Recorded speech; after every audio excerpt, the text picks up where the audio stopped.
warahmatullahi wabarakatuh. Waalaikumsalam warahmatullahi wabarakatuh. Selamat pagi anak-anak. Pagi, Bu. Bagaimana kabarnya hari ini? Alhamdulillah baik. Alhamdulillah baik, sehat ya. Ya.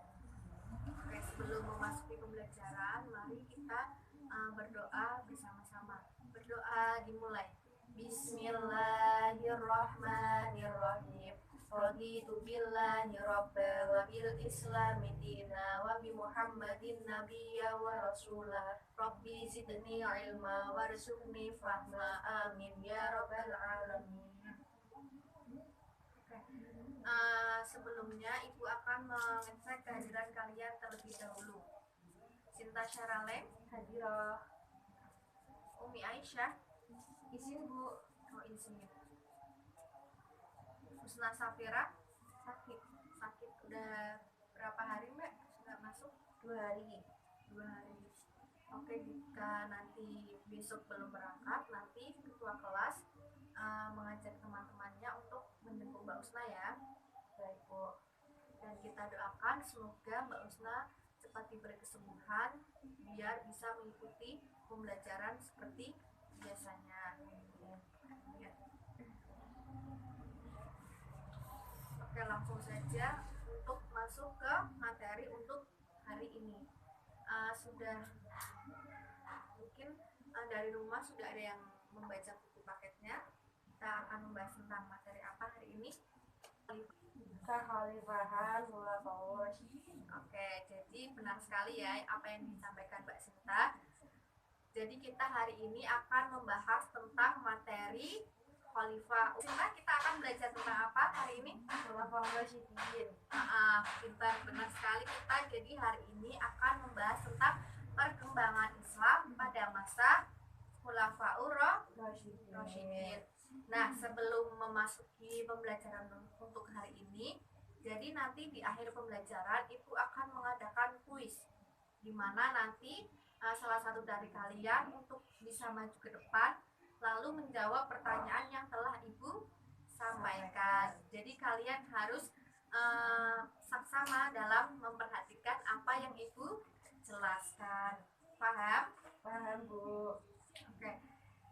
Langsung saja kita masuk untuk materi hari ini. Jadi Ibu akan menjelaskan tentang khalifah itu apa, kemudian siapa saja yang menjadi Khulafaur Rasyidin, kemudian proses pengangkatannya, dan substansi maupun strategi yang dilakukan oleh para Khulafaur Rasyidin.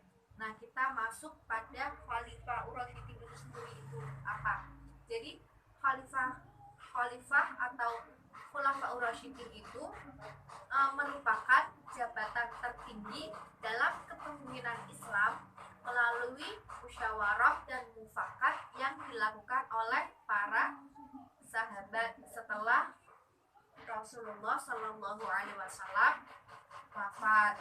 Nah, tugas dari seorang khalifah itu sendiri selain sebagai kepala negara, dia juga menjabat sebagai panglima pasukan Islam yang memiliki kewenangan yang luas dalam hal pemerintahan. Jadi seorang khalifah itu harus memiliki jiwa ataupun kewenangan yang luas dalam menghadapi persoalan atau permasalahan dalam hal pemerintahan.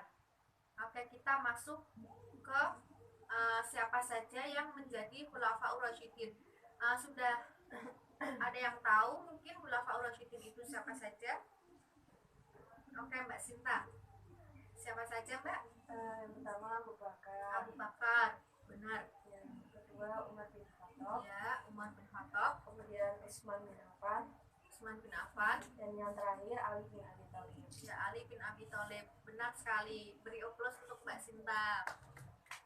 Ya, terima kasih ya Mbak Sinta ya. Jadi jawaban Mbak Sinta itu sangat benar. Jadi kita hari ini akan membahas 4 dari Khulafaur Rasyidin itu. Jadi yang pertama tadi yang disebutkan Mbak Sinta ada Abu Bakar, kemudian ada Umar, kemudian ada Utsman, dan yang terakhir ada Ali bin Abi Thalib. Nah, kita masuk kepada poin yang pertama yaitu tentang kekhalifahan Abu Bakar As-Siddiq. Nah, proses pengangkatan dari Abu Bakar As-Siddiq ini yaitu dilaksanakan dengan musyawarah para sahabat yang kemudian dari sahabat ini ditunjuk langsung atau dipimpin langsung oleh sahabat Umar bin Khattab, kemudian diikuti oleh sahabat yang lain yang menunjuk Abu Bakar As-Siddiq ini untuk menjadi pemimpin setelah Rasulullah Shallallahu Alaihi Wasallam ini wafat.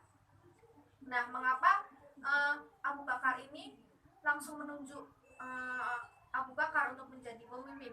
Jadi beliau beralasan bahwa Umar ini berkata bahwa bukanlah tanganmu wahai Abu Bakar, bukanlah Rasulullah Shallallahu Alaihi Wasallam telah menyuruhmu menjadi imam sholat bagi kaum muslimin. Jika Rasulullah Shallallahu Alaihi Wasallam sudah percaya kepadamu mengenai soal agama, maka kami akan mempercayai engkau untuk urusan keduniawian. Kami serahkan urusan kepemimpinan itu kepada engkau, yaitu Abu Bakar As-Siddiq. Nah, maka setelah itu dilaksanakanlah pembayatan oleh Umar dan para sahabat yang lain. Kemudian ditunjuklah Abu Bakar sebagai Khalifah Ur-Rasyidin itu sendiri dan pengganti Rasulullah untuk memimpin para kaum muslimin. Nah, setelah terjadinya pembayatan, otomatis Abu Bakar ini sudah menjadi pemimpin bagi kaum muslimin. Kemudian Abu Bakar ini memikirkan atau membuat sebuah strategi untuk Islam itu sendiri, yaitu diantaranya ada peristiwa ridho atau memerangi kaum murtad, kemudian ada kodifikasi Al-Quran, kemudian ada perluasan wilayah. Nah, Ibu jelaskan sedikit ya tentang kebijakan strategi ini sendiri, yaitu tentang peristiwa ridho ataupun memerangi kaum murtad. Nah, selepas Rasulullah Shallallahu Alaihi Wasallam ini wafat, banyak sekali dari kaum muslimin ini bergejolak ataupun tidak mau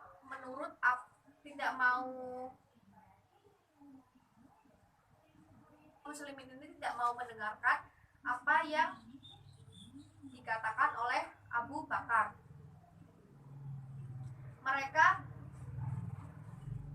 malah menyatakan mereka akan keluar dari Islam karena sikap keras kepala dan penentangan yang dapat membahayakan agama dan pemerintahan. Lalu Abu Bakar ini membuat sebuah strategi, yaitu memerangi kaum murtad. Nah, kemudian yang kedua ada apa? Kodifikasi Al-Quran. Benar, kodifikasi Al-Quran. Nah, setelah tadi ada memerangi kaum murtad, itu terjadi perang ridho, yaitu di mana menimbulkan banyak korban termasuk para penghafal Al-Quran. Nah, dari sini Abu Bakar itu khawatir apabila para penghafal Al-Quran ini banyak yang gugur, maka berkonsentrasi untuk melanjutkan dari cita-cita Rasulullah, yaitu untuk berekspedisi mengirimkan ke perbatasan Syria di bawah pemimpin Usamah. Setelah itu dilaksanakanlah pembayatan Umar bin Khattab dan kepemimpinan Umar bin Khattab. Nah, sama halnya dengan Abu Bakar, Umar sendiri ini juga mempunyai strategi untuk Umar bin Khattab ini juga mempunyai strategi dalam kepemimpinannya. Nah, itu diantaranya yaitu mengatur administrasi negara, kemudian mengeluarkan undang-undang dan membentuk departemen. Mengatur administrasi negara dengan mencontoh dari administrasi yang sudah berkembang, diantaranya itu Persia.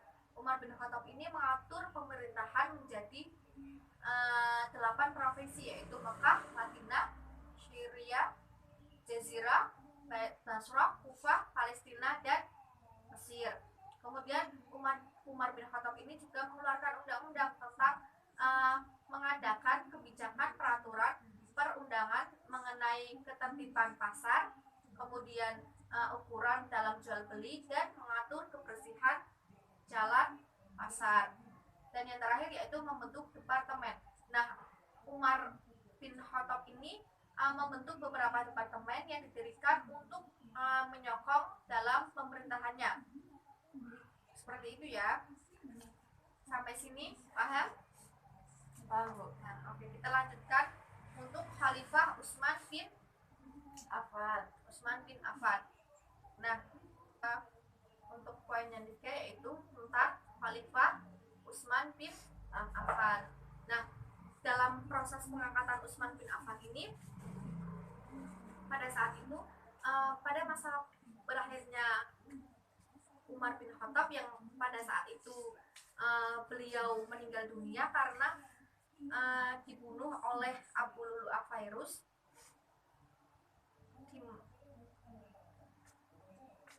Itu masih sempat memikirkan kepemimpinannya. Jadi beliau ini tidak langsung meninggal, dan beliau ini berpikir untuk siapa yang pantas untuk menjadi penerus beliau. Nah, selepas itu beliau ini mengumpulkan para sahabat.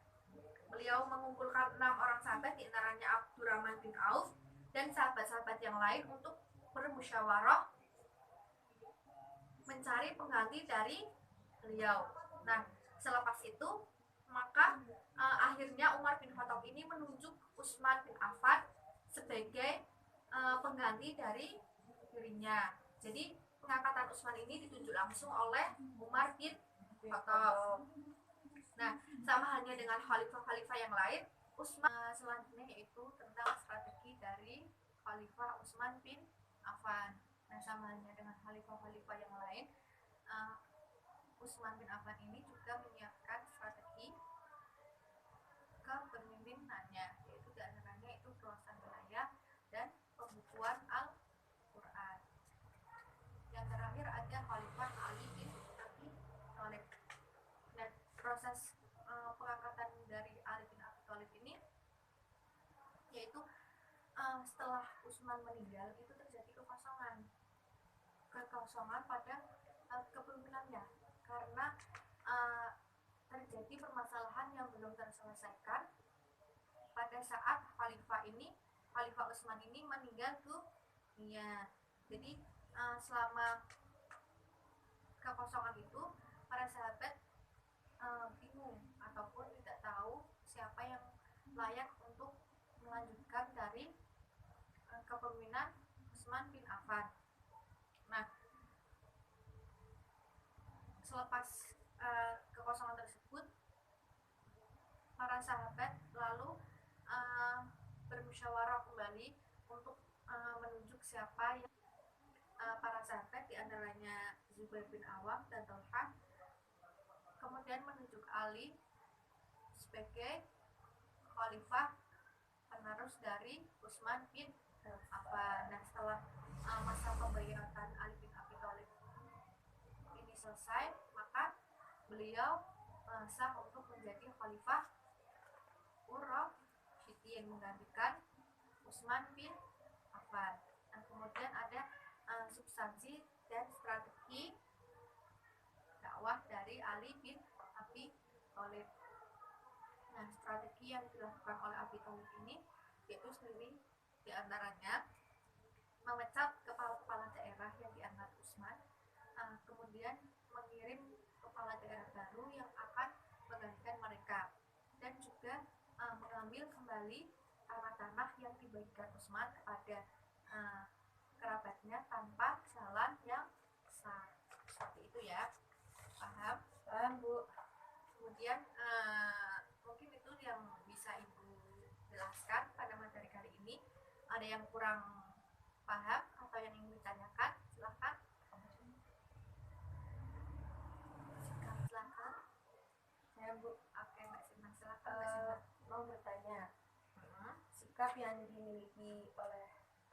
Bakar sehingga para sahabat itu menunjuk beliau untuk menjadi khalifah itu apa?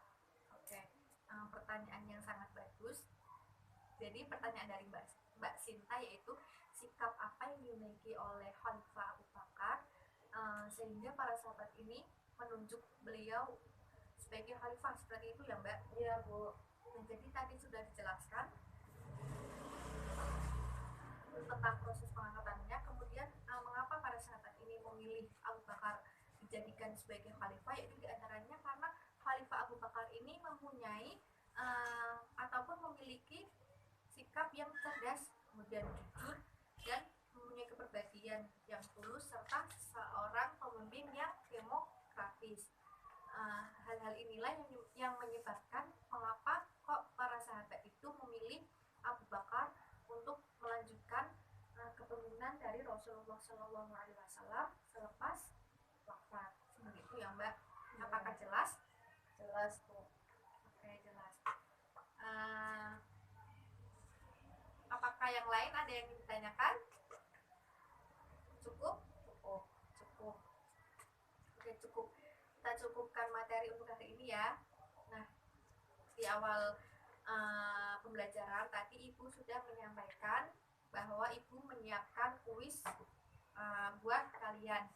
Nanti salah satu dari kalian bisa maju ke depan dan menjawab pertanyaan dari yang Ibu telah siapkan. Siapa yang ingin maju? Oke Mbak Sinta. Nanti ada poin plus untuk yang berani maju. Silakan Mbak Sinta.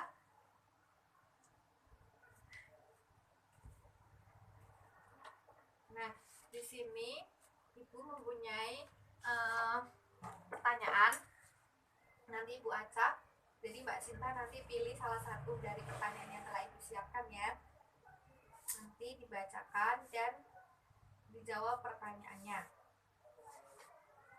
Silakan Mbak. Apa kata-katanya?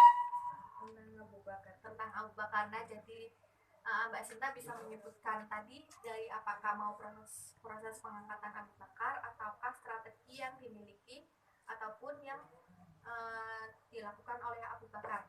Terserah Mbak Sinta bisanya. Strategi aja ya Bu. Strategi, oke, boleh Mbak Sinta. Strategi yang dilakukan strategi Khulafaur Rasyidin itu yang pertama beliau memperluas wilayah, Ya, perluasan wilayah, kemudian memerangi kaum murtad, memerangi kaum murtad, dan yang ketiga itu mengkodifikasi Al-Quran. ya benar sekali. Beri aplaus untuk Mbak Sinta. Ya, terima kasih ya Mbak Sinta ya. Silakan kembali ke tempat duduknya. Jadi seperti itu ya. Sampai sini paham? Paham. Cukup? Oke. Berhubung waktunya juga sudah selesai, maka pembelajaran untuk hari ini Ibu cukupkan ya.